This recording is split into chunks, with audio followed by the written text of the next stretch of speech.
Hello po, ito ay sinigang. At napakalamig po ang panahon, kaya kailangan natin humigop ng sabaw. Yan po. Simpleng sinigang. Yan po. At nilagyan ko ng 3 pirasong hipon. Tapos gulay.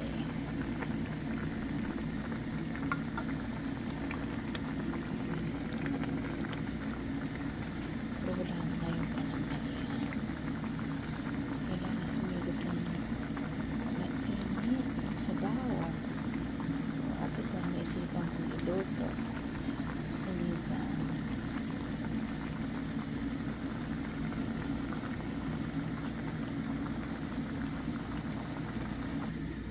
Yan, luto na po. Kain po tayo. Hanggang sa muli po, maraming salamat.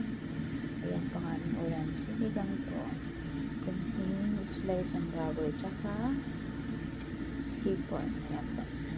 Hanggang sa muli, maraming salamat. Kain po tayo.